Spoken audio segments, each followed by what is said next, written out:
What's going on, everybody? Welcome on back to the channel. For this video, I'll be breaking down the difference, the benefits, and the disbenefits in between auto-targeting versus auto-targeting off. Now, starting off with auto-targeting is that the first thing to note is that you really don't have to aim really anything. That's what auto-targeting is. The only things that you'll really have to aim are very legend-specific things, that being Robin's chargeable ground skill, Brick's skills because his walls doesn't go towards enemies, so that allows you to actually set up different formations. Alice's mines, if you want to put it away from an enemy or towards an enemy or anything like that.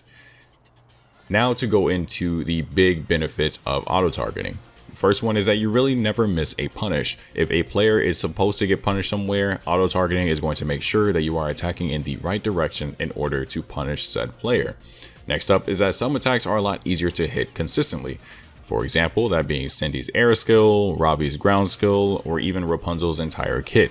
That's why you feel like you can never escape Rapunzel, because auto-targeting is always going to attack where the opponent is. So when she hits you up in the air with her air auto, she can continue air autoing and players don't have to aim it, even though her air auto is actually extremely linear. But auto-targeting allows for Rapunzel players to feel extremely strong by always hitting you with those air autos, allowing them to reset, hitting that ground skill, and putting you in the endless loop of air auto, air auto, air auto, air auto. The next thing is that you typically never drop a combo, given that you're always going to be attacking in the right direction.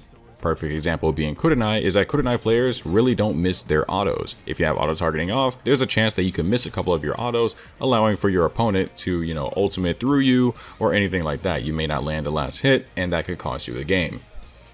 Lastly is that the skill ceiling is actually extremely easy to reach with auto-targeting on. Everybody plays the same exact way, everybody has the same exact potential. So as long as you learn the fundamentals of the game, what legends do, then you can really easily shoot up to the pro players of this game and be on the same level as them, as again, auto-targeting does not allow for players to really express themselves all that much, as everyone is going to be attacking the same exact way.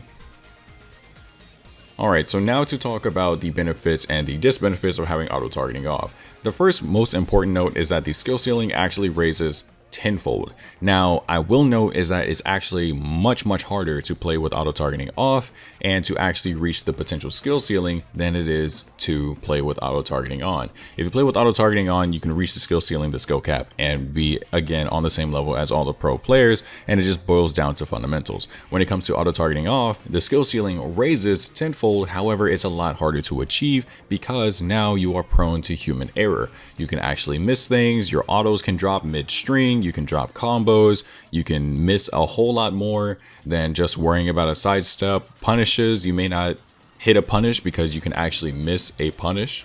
So there's a lot more things that you are now prone to than with auto-targeting on, and the only thing that you are prone to is being sidestepped. Now, moving on to the benefits is that you are able to be a lot more expressive and you're able to do a lot more mix than you simply cannot do with auto-targeting on. For the first example would be redirecting your auto attacks. With auto-targeting on, you can't hit the corner angles as you can with auto-targeting off. So with Alice, if you want to attack forward and then hit them at the bottom right or the top right, or in reverse, the top left, the bottom left, you aren't able to do that with auto-targeting on, as auto-targeting is going to keep you locked in attacking in the direction that your opponent is.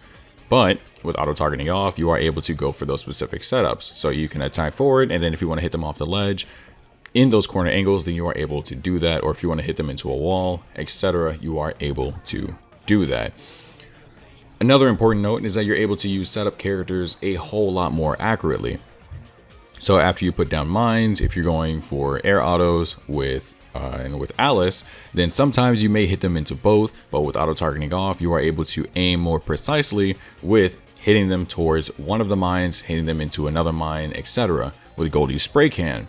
With auto-targeting on, you're always going to throw it where they last were. With auto-targeting off, you can throw it in front of them and then use your auto attack to get behind them, etc., etc. With Octavia, you're always going to use the skill where they last were, but with auto-targeting off, you are able to use it in front of them. So you are able to think ahead and, again, just play a lot more setup heavy and be a lot more expressive in your play with auto-targeting off. Now, overall, you're just able to use your attacks in the ways that you want to use them. Something that's really cool is with Kurenai. Auto-targeting on, you're always going to air skill where your opponent is, in which case can be very detrimental depending on the situation. If you're playing touchdown and they're holding the point and Master Cat has ultimate, you don't want to air skill directly towards the Master Cat because you're going to get hit. Instead, you could jump in the air, and if you have auto-targeting off, you could air skill beside him, making the Master Cat miss his ultimate, and you're going to go up in the air, you're going to be able to stall, because a lot of times you don't want to go directly in on them if you feel as though you're going to get punished. If you're playing duels, you could, air skill off of a wall, jump over something. You can get really, really creative with how exactly you play the game. So personally, I've been playing controller auto-targeting off. I feel as though that's the best way to play, the most expressive way to play, the most skillful way to play, and the most fun way to play. You are able to play on keyboard with auto-targeting off for characters like Peter, Cindy, even Alice. I do feel as though it does take even more skill to use keyboard with auto-targeting off, given that you aren't able to move smoothly as you can on controller or even mobile. You are locked to 8 directions rather than the smooth 360 as you can with an analog. But if you guys do decide to play with auto-targeting off, I definitely say test it, try it out, and let me know in the comment section below how you enjoyed or how you may not have enjoyed playing with auto-targeting off. This is Metsu. I'll catch you guys in the next video, and take it easy.